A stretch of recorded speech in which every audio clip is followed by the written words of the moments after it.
ini gubernur bukan hanya gubernur struktural jabatan, saya juga gubernur culture, gubernur kebudayaan.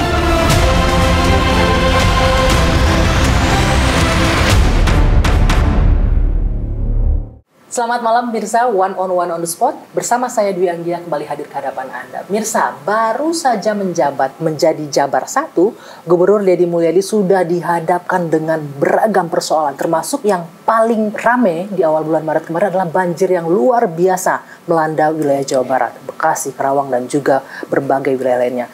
Dan tidak hanya itu, Gubernur Deddy juga mulai melakukan manuver yang cukup menarik perhatian masyarakat. Ada banyak hal, mulai dari realokasi anggaran, kemudian juga melarang tur sekolah, dan juga melarang untuk wisuda bagi anak TK dan juga siswa SD. Ini cukup menarik, bagi ibu-ibu sangat relevan masalah hal seperti ini. Kita juga akan membahas lebih banyak apa langkah strategis untuk membawa Jawa Barat lebih baik lagi bersama Gubernur Jawa Barat Deddy Mulyadi. Selamat malam, Kang Deddy. Iya, selamat malam. Biasanya disebut KDM ya, kalau KDM, di YouTube-nya. Kang Duda Merana. Aduh, jangan curhat dong, Kang. Enggak, itu bahasanya Ohang begitu. Kang Duda Merana, Kang Deddy Mulyadi. Mulyadi. Iya kan. Itu followersnya udah 6 juta ya kalau saya perhatikan. Saya nggak pernah merhatiin itu. Saya merhatiin soalnya. Oh iya, banyak alhamdulillah sekali. ada yang merhatikan. Nah, Kang, selain itu, Kang, ini ada yang menarik nih. One on the Spot datang ke sini.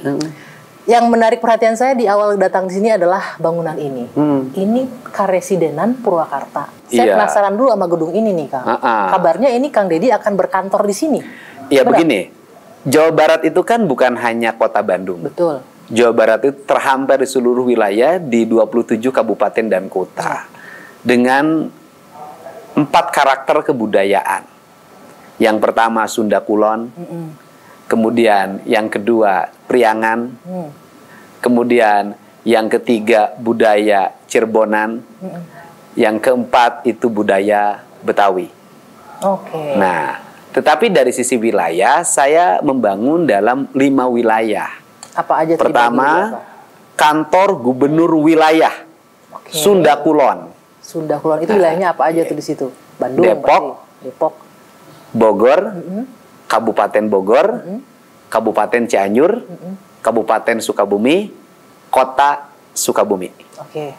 Kemudian Sunda Kidul, itu apa? Kantor gubernur wilayah Sunda Kidul, Pakidulan. Wilayah mana saja itu? Garut, Kabupaten Tasik, Kota Tasik, Kota Banjar, Kabupaten Pangandaran. Setelah itu ada kantor gubernur wilayah Sunda Wetan, yaitu Cirebon, Indramayu, Majalengka, Kuningan. Kemudian Sunda Kaler, ini Purwakarta, Subang, Karawang, Bekasi, Kota Bekasi. Nanti pusatnya yaitu Sunda Priangan di Bandung itu. Kota Bandung, Kota Cimahi, Kabupaten Bandung, Kabupaten Bandung Barat, Kabupaten Sumedang. Apa yang menginspirasi Kang Deddy untuk membagi ini jadi 5 wilayah? Oh, itu tidak kosong. Bahwa itu nanti akan menjadi 5 wilayah kebudayaan. 5 wilayah karakter. 5 wilayah ekosistem. Ekosistemnya dari mulai ekosistem lingkungan sampai ekosistem ekonomi. Jadi makna dari seluruh rangkaian ini berpusatnya adalah di Priangan. Kan ibu kotanya di Bandung. Betul, tapi kan jadinya semua masyarakat Jawa Barat, warga Jawa Barat, mau yang di Bekasi, yang di Bogor bisa ngerasain ada pemimpinnya datang terlayani, gitu ya, karena nanti itu di kantor gubernur wilayah itu kelengkapannya banyak. Sama seperti kantor gubernur di Padang nanti. Bisa jadi malah lebih lengkap. Ya kan, misalnya di sini nanti ada mobil pemadam kebakaran juga. Di sini ada ambulan yang siap melayani warga. Di sini juga ada mobil rumah sakit berjalan. Di sini juga ada pusat-pusat layanan publik. Nah, dari sinilah nanti kita digerakkan dari setiap wilayah. Bayangkan kalau semuanya terpusat di Bandung, kalau ada bencana di wilayah sini, seluruh kelengkapannya kan kita harus punya. Semua, maka mendorongnya lebih dekat. Yang berikutnya juga kan Di Jawa Barat itu ada kebudayaan yang berbeda satu wilayah dengan yang lainnya. Maka kantor gubernur wilayah itu adalah representasi dari seluruh kebudayaan itu. Yang ada di Jawa Barat semuanya. Yang ada di Jawa Barat. Oke, baik Kang. Itu jadi jelas ya, ini bakal jadi tempat kantornya Kang Dedi. Ya, kantornya. Dan semuanya sudah ada kantornya, yaitu kantornya adalah ex-Kresidenan. Oke, ini kalau nggak salah dibangun tahun 1000. Ya, 1800 ya. Peninggalan kolonial Belanda. Iya, kolonial. Ya. Kalau peninggalan kolonial bagus-bagus. Bagus-bagus ya. Ya, saya kelihatan dari tadi awal bangunannya. Iya. Jadi selama berapa tahun ini terbengkalai gedung ini? Iya, hampir 20. 20 tahun terbengkalai? Wow, mudah-mudahan ini bisa membawa kebaikan ya untuk masyarakat Purwakarta dan sekitarnya. Kang, kalau kita berbicara tadi di awal saya menyebutkan banjir yang luar biasa. 20 Februari Anda dilantik. Maret awal langsung disambut banjir. Bagaimana menghadapi ini? Kalau saya lihat Anda turun ke sungai sampai bersih-bersih segala macam. Kalau saya sih biasa ya. Saya kan biasa bekerja dari dulu. Saya jadi bupati biasa menghadapi hal-hal yang lebih berat dari ini. Jadi ketika banjir datang, saya selalu mencari akar masalah. Itu ciri khas. Apa akar masalah banjir? Akar masalah banjir satu, hulu sungai mengalami kerusakan. Terjadi penggundulan hutan, alih fungsi lahan kehutanan, alih fungsi lahan perkebunan, alih fungsi sawah, pendangkalan sungai, penyempitan sungai. Pasti banjir. Saya lihat yang viral, Anda langsung ke sebuah kali di Bekasi itu langsung ngebongkar itu rumah. Itu nggak pasti dapat perlawanan ya, resistensi dari masyarakat. Gimana cara menghadapi itu? Sebenarnya awal bukan itu. Kalau saya waktu awal itu problem apa di mana banjirnya? Kota Bekasi. Kota Bekasi mana lagi? Kabupaten Bekasi. Mana lagi? Kerawang. Sumber airnya dari mana? Kemudian apa sih problemnya di situ? Saya pelajari dari mana hulunya. Apa sumber masalahnya ternyata? Puncaknya bermasalah. Dari puncak. Karena gundul apa karena apa? Alih fungsi lahan. Alih fungsi lahan. Areal perkebunan berubah menjadi bangunan. Menjadi areal wisata. Ya air begitu jatuh harus lari kemana? Ke sungai. Ketika air jatuh lari ke sungai, sungainya mengalami pendangkalan. Karena apa pendangkalan? Karena hutannya gundul. Tanah-tanahnya masuk ke sungai. Setelah itu apa sungainya? Dipenuhi sampah.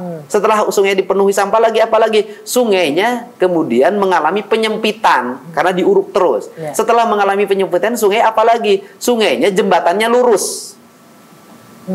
Jadi ketika ada sampah ke sini, mentok ke jembatan. Malah tersumbat. Ketika kemudian penuh dengan sampah, ada kasur, nah kemudian popok. Kemudian air masuk ke sini, mentok ke jembatan. Jembatannya ada yang roboh, airnya ke rumah warga, ke pemukiman. Jadi kalau melihat dari hulu ke hilirnya, masalah sudah ada nih. Apa langkah yang kemudian akan diambil nih? Makanya kalau alih fungsi lahan yang salah kan sudah terlanjur. Apa yang harus dilakukan? Langkah pertama saya adalah waktu itu, di mana titik yang paling rawan di antara puncak, yaitu bangunan yang saya bongkar itu. Yes, tempat wisata yang besar itu. Ya, tempat wisata besar itu. Nah, kemudian apa yang problem terjadi, Pak? Antara yang diizinkan dengan yang dibangun berbeda. Kenapa bisa ya itu terjadi? Nggak ada pengawasan dari pemerintah atau izinnya juga bermasalah atau seperti apa, Kang? Kalau Anda melihatnya kenapa, Kang? Ya, karena memang di kita nggak pernah antara izin dengan pelaksanaan kan nggak pernah diawasin. Jadi nggak sesuai juga nggak tahu. Ya, biasa kita udah izin selesai, izin bayar retribusi selesai. Kan itu yang tetapi dari sisi prosesnya, Satpol PP-nya sudah memberikan peringatan-peringatan. Artinya bahwa pengawasannya berjalan. Kalau untuk kasus yang di puncak, ada surat teguran pertama, kedua, ketiga, tetapi pihak perusahaannya itu BUMD yang menjadi penyelenggaranya mengabaikan seluruh teguran itu dan dia terus berjalan. Nah sekarang dengan dibongkar semua pasti ada dampak kerugian ya Kang ya. Itu bagaimana menjelaskannya kepada? Lah, saya itu dari dulu biasa. Misalnya pertama untuk tenaga kerja. Ya udah saya ngasih bantuan untuk lebaran. Kita udah siapin. Terus kemudian ya perusahaan juga ngerti. Perusahaan di Indonesia itu kalau sudah merasa salah nggak berani melawan. Apalagi dari sisi aspek formal administratifnya kan BUMD. Formal administratif. Walaupun yang punya modalnya bukan BUMD. Tapi adalah pihak ketiga, mitra lah bahasa mereka. Kalau perusahaannya masih bisa lah menerima, tapi kalau pekerjanya kan nggak cukup hanya dengan kasih. Iya Pak, ya setelah ini kan lapangan kerja banyak kok. Di Jawa Barat itu, hari ini mungkin kebutuhan angkatan kerja mulai tahun 2025 sampai 2026 itu lebih dari 50.000 kok. Saya sih yakin betul nggak ada problem tentang itu. Itu dari hulunya, puncaknya. Kemudian turun ke bawah. Turun ke bawah, sungainya. Sungainya. Tahan dulu, nanti kita akan lanjutkan. One on the spot akan kembali usai jeda sesaat lagi.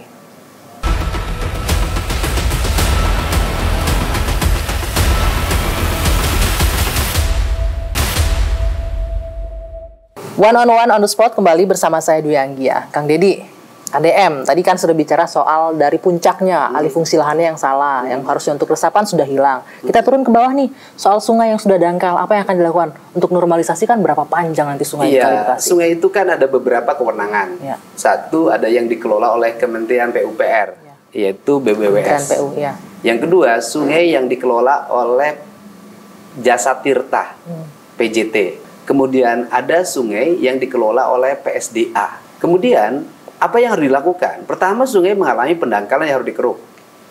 Yang kedua, sungai mengalami penyempitan. Nah, kalau menangani pendangkalan agak gampang, tapi mengalami penyempitan yang susah. Karena apa? Mungkin dilebarin Karena lagi. bukan. Daerah aliran sungainya sudah berubah menjadi perumahan, pemukiman, areal pertokoan. Nah, ini kan harus ada tindakan-tindakan yang tegas dan terukur. Apa tegas terukurnya, langsung minta mereka bongkar gitu? Oh, yang dari ada daerah yang, aliran sungai. Kalau yang di Kali Bekasi itu saya langsung bongkar. Karena bagi saya itu adalah bangunan-bangunan liar yang tanpa sertifikat. Tetapi ada juga kan daerah di mana para pemilik lahannya sudah bersertifikat. Sertifikatnya yang di bawah 5 tahun itu pasti diberikan kerohiman. Itu kan bahasa umumnya begitu. Kan itu kan sertifikatnya bisa dicabut. Kalau yang di atas 5 tahun kan kita nggak mungkin harus bersengketa lama, karena kita membutuhkan langkah-langkah cepat dan taktis. Apa solusinya? Pasti ya kita melakukan negosiasi. Negosiasinya ujungnya pembebasan lahan. Dan pembebasan lahan itu nilainya besar. Mungkin kalau ingin pembebasan lahan, menormalisasi sungai dari mulai Bogor, Bekasi, Kabupaten Bekasi, kemudian Kerawang, mungkin lebih dari 8 triliun anggaran yang dibutuhkan. Lalu apa yang akan dilakukan kalau memang anggaran kita kan sudah besar? rapat beberapa hari yang lalu. Saya lihat pada hari kemarin tanggal 17. Nah, dari tanggal 17 itu ya sudah diputuskan akan dilakukan normalisasi, kemudian nanti biayanya ada sebagian ditanggung oleh pemerintah provinsi, dan mungkin juga ada sebagian ditanggung oleh pemerintah pusat. Tapi kalau pekerjaannya sudah ditangani semuanya oleh pemerintah pusat, kecuali yang sungai di bawah PSDA, itu di bawah Provinsi Jawa Barat. Dan ini kita sekarang itu masih terus berjalan. Ini kalau saya lihat lagi-lagi yang viral nih, Pak Gubernur, warga yang ngerasa sudah menempati daerah itu, rumah bangunannya bertahun-tahun, padahal nggak punya sertifikatnya di sana. Nah, apa kalau yang 5 tahun ke bawah kan dikasih kerohiman, ada pengganti rugian. Nah, kalau yang mereka yang nggak punya surat-surat, bagaimana solusinya? Iya, pada akhirnya kan kalau dari sisi aspek yuridis formal, mereka itu sebenarnya harus didenda. Karena mereka meninggali rumah yang bukan haknya, yaitu rumah dibangun di atas tanah milik orang lain. Itu kan kategorinya pidana, sebenarnya penyerobotan. Tapi kan kita tidak mungkin negara mempidanakan orang. Masyarakat yang rumahnya dirobohkan, kiosnya dirobohkan, saya bukan membantu memberikan kompensasi sama yang kiosnya dirobohkan, rumahnya dirobohkan, bukan. Kenapa? Karena mereka melakukan pelanggaran. Yaitu membangun pada sebuah areal yang dilarang menurut undang-undang. Arealnya dilarang, bukan kepemilikan lagi. Kan tidak boleh bangun di area. Betul. Yang kedua, dia melakukan penyerobotan lahan negara. Saya bukan membantu itu. Yang saya bantu adalah masyarakat miskin yang dia tidak punya tempat tinggal. Apa solusinya? Ya, solusinya ada yang dicarikan kontrakan. Ada yang dibangun, ada yang dicarikan rumah. Ada yang pulang ke kampungnya.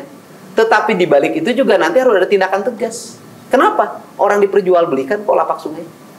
Ada yang menampung dananya untuk jual beli itu. Siapa? Iya, ada yang 1 juta 1 meter. Ke siapa dibayarnya itu, Pak? Ya ada orang. Ada orang disebutnya penggarap. Apa? Kita bisa menyebutnya Pak Preman kah? Atau siapa? Orang penguasa daerah sana? Bisa preman, bisa aparat. Aparat bisa. Juga? Oknum aparat ada ya, di situ juga? Bisa aja. Gitu loh. Sebut aparat itu adalah aparat yang mengelola sungai. Karena saya lihat di tayangan video itu Anda bilang, saya akan ganti nih semen sama tanahnya untuk ngebangun ini. Itu bahasanya. Jadi saya mengganti semen dan tanahnya itu bukan memahami mereka yang mendiami itu. Saya lebih memahami mereka adalah orang-orang miskin yang perlu dibantu. Jadi negara membantu dalam kemiskinan mereka, bukan dalam pelanggaran mereka. Itu di Bekasi. Kita lihat juga nih di Sukabumi ya, saya kalau nggak salah, yang Anda masuk ke sungai sampai ke bawah, ngeruk-ngeruk itu loh, bawah jembatan itu.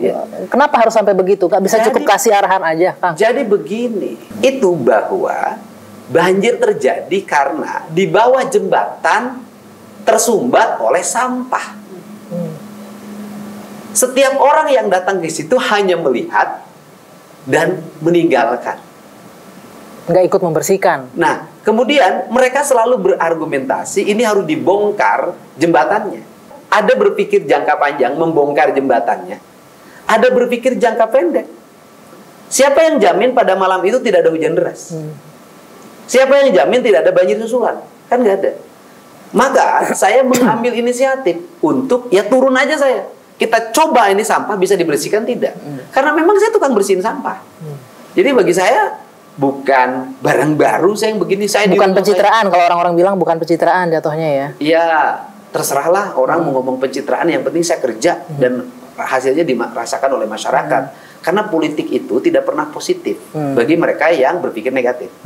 Nah, jadi saya turun, kemudian ketika saya turun kan semua orang turun. Nggak enak lah gubernurnya turun, masa yang lain nggak turun. Turun. Ya kan, Kapolres juga turun, Dandim juga turun. Kalau Dandim Kapolres turun, kan anggotanya seluruhnya turun. Dan saya marah waktu itu sebenarnya. Kenapa? Sama orang yang di sekitar di situ yang ratusan, yang tidak bergerak, yang nelayan segala macam. Kenapa Anda ini? Ada sampah bertumpuk di bawah jembatan. Kenapa ditonton? Kenapa tidak ngambil inisiatif untuk sampah itu dibersihkan?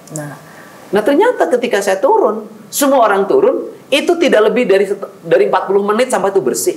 Berarti Kang, kita kan melihat ada masalah budaya nih di masyarakat kita. Budaya yang masih nggak mau buang sampah di tempat yang diatur, buang sampahnya sembarangan. Bersih itu kayaknya bukan sebagian dari iman lah. Kalau orang muslim kan bersih sebagian dari iman. Tapi kayaknya budaya itu agak susah tuh dibangun di masyarakat kita. Ya problemnya salah kita. Di mana salahnya? Letak kesalahan kita adalah masyarakat kita dilepas dari kebudayaan. Dulu di setiap kampung itu ada tokoh adat. Tokoh adat itu mengatur perilaku hidup warga. Rumah harus menghadap kemana. Nanti membangun balai musyawarah di mana. Bahan bakunya apa. Jalan harus menghadap kemana. Hari apa harus dilakukan penanaman. Bulan apa yang tidak boleh. Pohon apa yang harus dilindungi. Sehingga petuahnya itu diikuti oleh seluruh warga. Sekarang itu udah nggak ada ya. Tokoh-tokoh tuh hilang karena negara membangun struktur di desa-desa.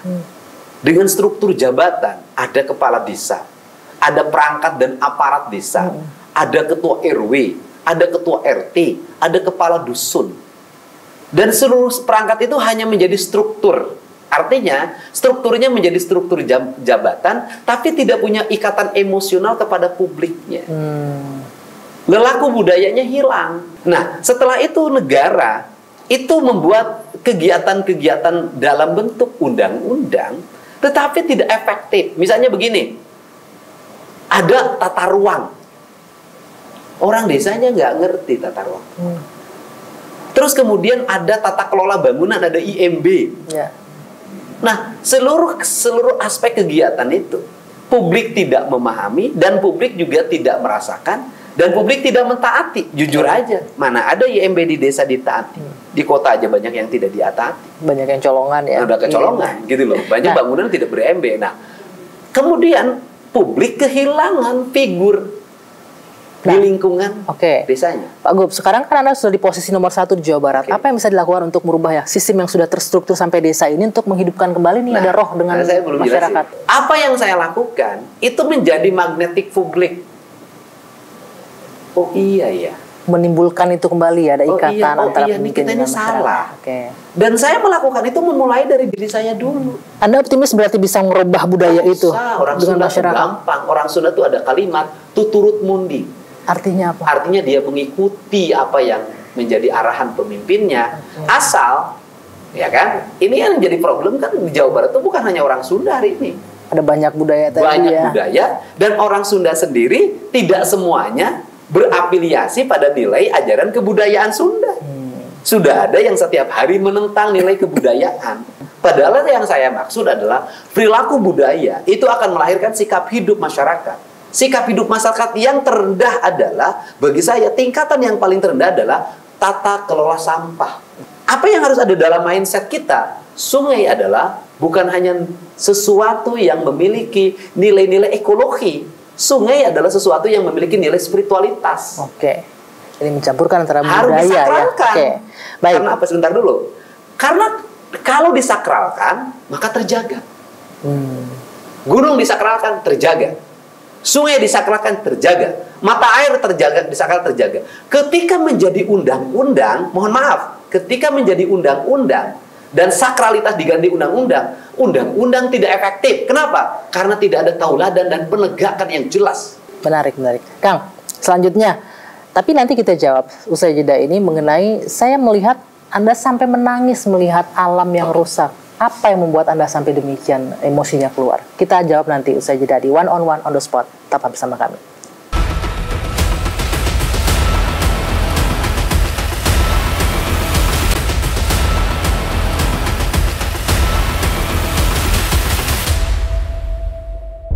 One on One on the Spot kembali bersama saya Dwi Anggia dan saya masih bersama Gubernur Deddy Mulyadi. Kang Deddy, ini yang cukup ramai kemarin diperbincangkan adalah ketika Anda menitikkan air mata melihat, saya lihat itu pohon yang terbelah ya, lahan yang terbelah. Apa yang terjadi? Anda sepertinya ikatan emosionalnya dengan alam cukup kuat, Kang Deddy. Oh iya, yang pertama adalah Bogor itu adalah Pakuan Pajajaran. Artinya pusat kerajaan Sunda itu dulu di Bogor. Dan kenapa pusat kerajaan Sunda di Bogor? Karena Bogor itu tanah yang subur. Dan kemudian di Bogor itu kekuatannya pada gunung. Makanya Gunung Salaka. Ya. Gunung Salaka, kemudian Gunung Halimun, kan di situ kan. Kemudian itu makanya oleh pemerintah pusat diputuskan menjadi Taman Nasional Gunung Halimun. Ya. Kenapa Taman Nasional Gunung Halimun diputuskan? Sebagai apa? Penjaga ekosistem Tatar Sunda. Dia menjaga dari bencana banjir, dia menjaga dari bencana longsor, dia menjaga dari bencana kekeringan. Dan di bawah itu adalah pusat energi. Maka lahirlah di situ kan ada pengelolaan energi geothermal, Indonesia Power. Nah, kemudian ada yang lebih hebat dari itu. Apa itu? Kandungan emas. Di situ. Ya Bogor kan Ya. yang nambang emas banyak banget, Antam kan di situ. Tetapi leluhur saya itu ngajarin apa? Kampung adat. Kampung adat. Kampung adat. Kampung adat. Orang-orang kampung adat itu adalah orang yang menjaga alam. Dia menjaga gunungnya, hutannya. Maka gunung hutannya itu dia membagi 4 kualifikasi. 1, leuweung tutupan, tidak boleh dijamah oleh manusia. Yang kedua, leuweung titipan, ini juga tidak boleh dijamah. Yang ketiga, leuweung awisan, ini cadangan kalau manusia sudah kurang pangan. Yang keempat, leuweung garapan. Ini baru boleh digarap. Nah, kelompok adat itu hanya di sini, di leuweung garapan.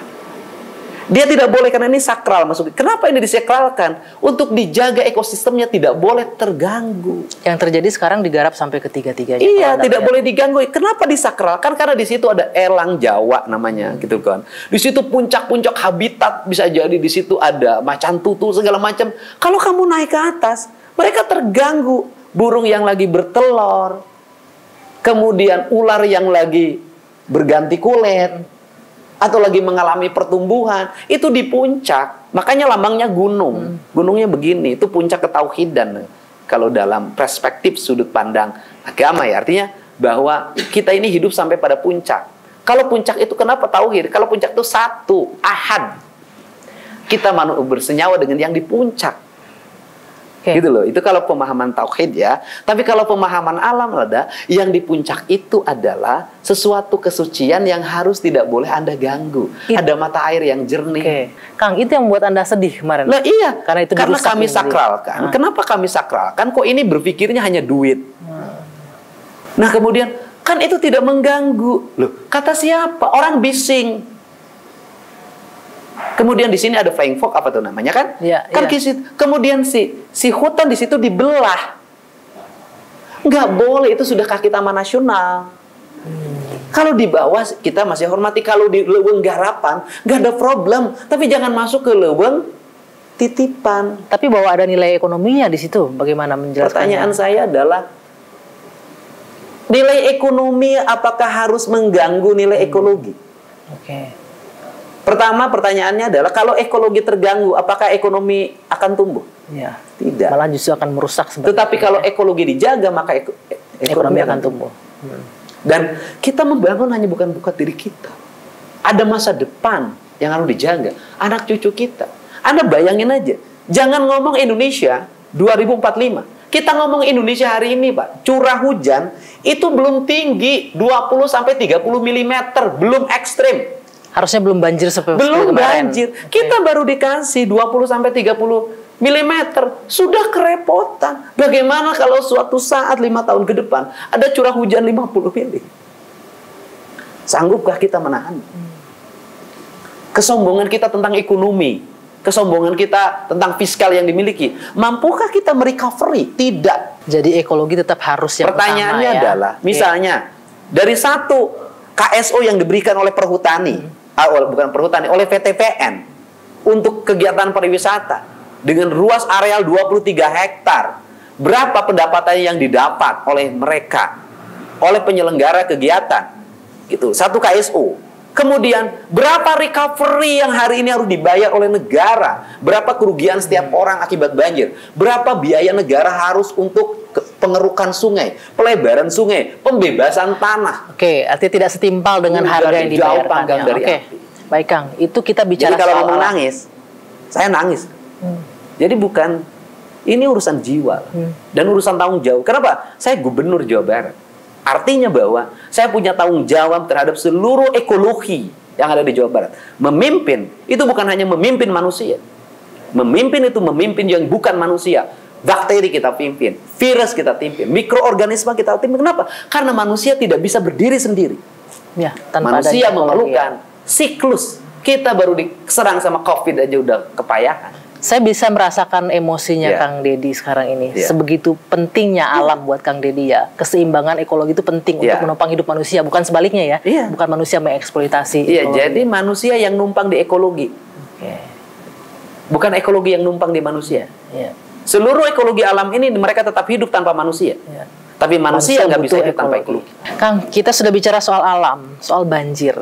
Nah sekarang yang juga yang kebijakan Anda yang baru ini juga cukup menarik perhatian, realokasi anggaran. Saya melihat cita-cita Anda membangun 3.000 gedung sekolah kalau nggak salah, 3.333 ya? Iya. Dengan anggaran pendidikan 3.333 ruang kelas baru. Ruang kelas baru. Bagaimana merealisasikannya? Oke, gini deh. Saya tuh selalu memandang anggaran tuh bukan sesuatu yang harus dipelajari oleh orang-orang hebat. Sederhana. Ibu saya bisa tuh kalau ngelola duit segitu makmur. Selama ini kan teori tentang birokrasi terlalu jelimet. Sekolah saya STH Purnawarman Purwakarta nih di sini. Saya begitu lihat buku anggaran sini, aku buka. Saya misalnya melihat gini, Mbak. Kita ini suka dibohongin oleh isu misalnya anggaran pendidikan harus 30% atau 20%. Anggaran pendidikan di Jawa Barat 37%, hampir 40%. 11,4 triliun. Tapi apakah alokasinya tepat? Isinya apa? Ya. Isinya adalah dana TIK, teknologi informasi dan komunikasi. Beli apa itu? Layar pembelajaran digital. Yang menurut Anda nggak penting itu sebenarnya ya? Begini deh, di Inggris aja orang masih pakai kapur, manual, masih konvensional. Indonesia legeg-legegan pakai layar digital. Legeg-legegan. Nggak penting ya harusnya. Coba, itu dicek di kabupaten kota. Layar digital yang tahun yang lalu aja belum dipakai karena ruang kelasnya nggak ada. Jadi peralatannya canggih, tempat belajarnya nggak ada justru. Saya bilang berarti yang penting apa? Ruang kelas. Karena apa kita harus nampung anak-anak Jawa Barat bisa sekolah sampai SMA. Makanya saya lihat berapa anggaran ruang kelas? 60 miliar. Tapi respon dari pihak sekolah dan penyelenggara sekolah gimana dengan ini?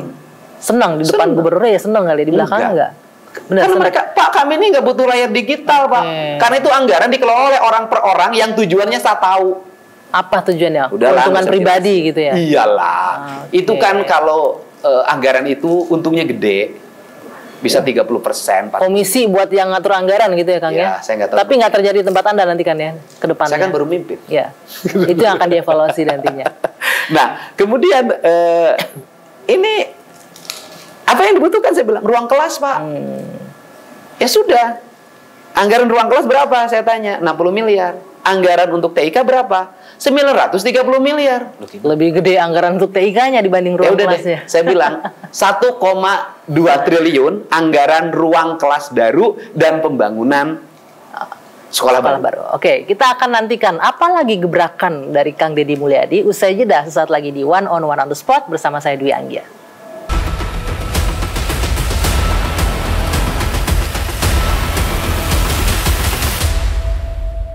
Kita kembali lanjutkan One on the Spot masih bersama Gubernur Jawa Barat Kang Deddy. Ini kebijakan Anda di dunia pendidikan juga sangat menarik ini. Ibu-ibu juga sebagian mendukung nih melarang study tour karena ini juga sumber masalah bagi banyak orang. Ya problemnya kan begini Mbak, kan pemerintah sudah menggratiskan pendidikan, mensubsidi pendidikan dengan nilai yang relatif sangat besar. Artinya bahwa tujuannya adalah meringankan beban orang tua. Betul. Nah pertanyaannya adalah pemerintah sudah subsidi pendidikan, membiayai seluruh proses pendidikan. Tapi kalau di sekolahnya masih ada pungutan, anak-anaknya masih jajan tiap hari, kemudian nanti ada studi tour dan sejenisnya. Terus apa artinya biaya produksi pendidikan yang disubsidikan dengan anggaran 20% dari total APBN dan APBD ini? Kan jadi tidak ada makna. Akhirnya orang tua itu tidak merasa sekolah gratis. Tetap ada biaya tambahan yang harus dikeluarkan. Gratis bohong. Belum lagi wisuda, dari TK wisuda. Bayangin TK wisuda. SD wisuda. Dan yang paling lucu lagi Mbak, mohon maaf ya. Ini anak-anak TK suka ada kegiatan manasik haji. Pertanyaannya adalah, kan anak TK mah belum wajib haji. Oke, katanya itu pendidikan untuk ke depan. Toh kalau kita mau haji juga manasik lagi. Malah lebih ingat kalau pas mau berangkat kan diingatkan ya. Yang mau pergi haji juga tidak manasik tetap aja. Pas ikut haji mah bisa juga. Artinya saya dulu pergi haji tidak ikut latihan manasik sekalipun. Ikut haji ikut aja, tinggal ikutan baca doa. Sederhana. Jadi banyak hal-hal yang harus dihilangkan ya, hal-hal yang menambah biaya untuk pendidikan. Bayangin SD wisuda, TK wisuda, SMP wisuda, SMA wisuda Mbak. Begini, saya kan nanya ke kepala sekolah, ini apa Pak? Di kelas itu ada klub kelas. Klub kelas itu bikin seragam sendiri, bikin jaket alma mater sendiri, bikin kegiatan belajar di ruang sekolah sendiri. Ujung dari semua itu adalah iuran. Jadi intinya itu yang harus dipangkas ya. Nanti ada kenaikan kelas, ada perpisahan. Bukan kayak zaman saya bikin panitia, pakai event organizer, panggil artis dari Jakarta. Kontrak artisnya 150 juta di sekolah. Jadi nggak ada lagi tampilan anak ke sekolah ke depan baca puisi, main drama. Nggak ada lagi, semuanya sudah band papan atas, pakai event organizer. Akhirnya biaya perpisahannya jadi membengkak jadinya. Biaya pikniknya 3,5 juta. Pikniknya 3,5 juta. Uang sakunya, oleh-olehnya 5,5 juta. Kenapa itu terjadi? Saya ini tukang keliling. Saya ini sering Mbak keliling ketemu orang nangis, ibu-ibu, Pak anak saya mau ini. Ya saya sering bantu 2 juta, 3 juta. Saya bayangkan, nah oke, yang misalnya bertemu dibantu, yang tidak dibantu pinjam apa orang Jawa Barat? Bank Emok, bank keliling. Bang Emok pinjol. Bang Emok itu bank 10% bunganya. Disebutnya Bang Emok. Di atas Bang Emok ada bank keliling. Setelah itu ada pinjol. Di atas keliling ada pinjol. Nanti spekulasi, ngadu nasib, judol. Dan itu Jawa Barat ranking pertama. Kan saya harus mencoba untuk menekan angka pengeluaran orang tua itu menjadi sekecil mungkin. Karena negara sudah beri subsidi. Kang, yang menarik lagi, Anda juga menetapkan ini anak SD, anak kecil nggak perlu diantar orang tua ke sekolah. Kenapa? Apa penting yang harus Anda tumbuhkan nilai di situ? Nanti kita lihat jaraknya. Misalnya kalau ada di sebuah kampung, kampungnya aman, di jalannya aman, ya ke sekolah jalan kaki saja. Tapi kalau di daerah perkotaan tidak nyaman, tidak aman, rawan, ya antar sama orang tuanya. Tapi nganternya sampai gerbang dong. Nggak usah masuk sampai ke dalam sekolah. Kan? Ikut sekolah lagi. Masuk, anak-anaknya masuk ke gerbang, gerbangnya dikunci. Selama proses pembelajaran tidak boleh ada yang masuk kecuali izin security atau izin petugas piket. Kan biasanya ada petugas piketnya. Apa budaya yang ingin Anda timbulkan dengan aturan ini? Ya orang tuanya produktif, ibunya pulang ke rumah, di rumahnya masak buat anaknya pulang sekolah. Bukan ngegosip di sekolah. Di rumahnya masak buat suaminya pulang kerja. Kalau dia tidak punya pekerjaan, kalau nggak punya pekerjaan, kalau punya pekerjaan kan ibu-ibu nggak mungkin nongkrong. Ini kan kebalik, dia masuk ruang kantin. Kumpul sama ibu-ibunya, nanti pakai bajunya matching semuanya. Kemudian panas-panasan. Uang lagi tuh nanti beli baju seragam. Dress code apa? Iya, dress code. Dress code, kerudungnya kan menjadi biaya lagi. Sedangkan suaminya pulang ke rumah nggak ada yang masakin. Masuk Akhirnya akal ibunya juga. pulang ke rumah, beli lagi. Nah terus nanti di sekolah tergantung tingkatan ekonomi. Tingkatan ekonominya bisa support gurunya. Bisa support proses pendidikannya. Karena bisa support gurunya, bisa support pendidikannya, maka dia berkuasa di kelasnya. Berpengaruh ke nilai anaknya. Berpengaruh ke nilai anaknya, dan kalau mau tampil anaknya duluan. Penting ini Kang, mungkin ini hal yang nggak pernah terperhatikan ya, tapi fakta adanya begitu. Makanya saya ini gubernur, bukan hanya gubernur struktural jabatan, saya ini gubernur culture, gubernur kebudayaan. Artinya, kalau saya suruh jadi gubernur hanya bangun jalan, bangun jembatan, bangun irigasi, bangun sekolah, bangun PJU, bangun taman, bangun daerah rekreasi, kasih waktu 3 tahun, selesai semuanya. Tapi membangun kultur masyarakat itu yang berat bangun culture itu yang harus saya lakukan. Dan itu bukan perkara gampang. Orang Jawa Barat itu punya karakter yang harus dirubah. Kajenin teing tekor asal sohor. Biar apa? Biar ya, tekor asal kesohor. Dompetnya, walaupun tekor dapurnya, walaupun tekor celengannya, yang penting saya dikenal. Oh, saya punya itu ininya Juragan Bogor, biar tekor asal kesohor. Begitu ya, Bu ya. Orang Jawa Barat. Makanya pinjolnya ranking pertama. Kan gitu. Ini kan yang ingin mindsetnya saya rubah. Bukan pekerjaan mudah, tapi bukannya tidak mungkin. Makanya kan sampai kebijakan saya nanti itu adalah kalau di sekolahnya sudah makan siangnya bergizi dan disiapkan oleh negara, maka anak-anaknya harus nabung sebagai investasi. Kan negara ngeluarin biaya, ini duitnya disimpan. Jangan ini makan ya disubsidi, habis itu jajan lagi, habis 30.000. Ya buat apa negara subsidi? Nah terakhir Kang Deddy, KDM yang juga ini kayaknya disambut gembira oleh masyarakat di Jawa Barat. Ini saya sempat lihat tuh, katanya yang bayar pajak belum bayar pajak tertunda bertahun-tahun 2004 ke bawah dihilangkan pajaknya. Benar. Itu gimana? Saya banyak baca komennya. Gimana caranya Pak Gubernur? Prosedurnya seperti apa? Gini loh. Berapa sih saya nanya yang nunggak kendaraan bermotor? Itu 6 juta. Saya bilang yang 6 juta ini kamu nggak ngapa-ngapain, malah nggak akan bayar. Jadi harus datang kemana? Ya bukan, 6 juta yang nunggak itu nggak mungkin bayar. Diputihkan, nggak ada kemampuan. Bukan karena kalau bayar kan harus didenda. Ya. Udah deh, daripada dia takut datang karena didenda, udah dendanya hilangin. Tunggakan ke belakangnya hilangin. Dan ini mau lebaran.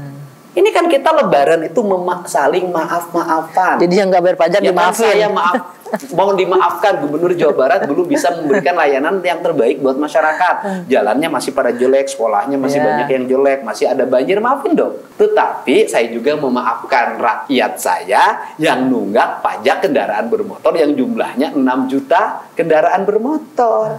Caranya bagaimana? Nanti tanggal 11 April sampai 6 Juni tinggal datang ke kantor Samsat, bawa itu BPKB dan STNK-nya. Kemudian sampaikan, kemudian isi daftar aplikasi, kemudian bayar yang tahun 2025. Itu langsung happy itu warga Jawa Barat tuh kayaknya. Lunas. Nah 2025, tapi kesempatan pengampunannya hanya berlaku setelah Lebaran saja.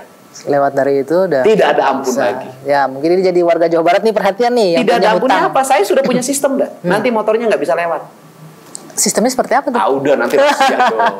Nanti motor-motor yang tidak bayar pajak nggak bisa lewat jalan kabupaten, nggak bisa lewat jalan provinsi. Akan terdeteksi? Dan tidak bisa jalan. Wah, jadi benar-benar nih warga Jawa Barat khususnya diperhatikan. Masih ada waktu tanggal 11 April sampai 6 Juni. Yang punya utang pajak, tunggakan, datang. Bayar tahun 2025. Enak sekali jadi warga Jawa Barat. Iya dong, enak karena gubernurnya selalu bikin enak. Oke, Kang Deddy, terima kasih sekali loh atas waktunya sudah menerima kita di Karesidenan Purwakarta ini. Kantor Gubernur Wilayah Sunda Kaler. Kantor Gubernur Wilayah Sunda Kaler ya. Jadi nanti warga Jawa Barat udah ngerasain nih yang di Bekasi biasanya, Bogor yang nggak kebagian tuh. pasti gubernurnya akan main ke sana semua wilayah, ke 5 wilayah keliling ya Kang ya. Jadi nggak cuma Bandung lagi ya. Iya. Oke, Saya terima Gubernur kasih. Jawa Barat. Yang paling penting ini adalah poinnya adalah Kang Deddy membangun Jawa Barat dengan membangun budaya masyarakatnya. Iya, dan budaya itu bukan kesenian, tapi merubah perilaku hidup. Itulah kebudayaan. Itu penting ya, merubah perilaku hidup menjadi lebih baik lagi Iya, pastinya. Baik, terima kasih Pak Gubernur, selamat malam. Hatur nuhun. Terima kasih pemirsa, demikian perbincangan saya dengan Deddy Mulyadi, Gubernur Jawa Barat. Mudah-mudahan apa yang disampaikan bisa memberikan manfaat untuk kita semua. Saya Dwi Anggia, saya tutup. Sampai jumpa pekan depan.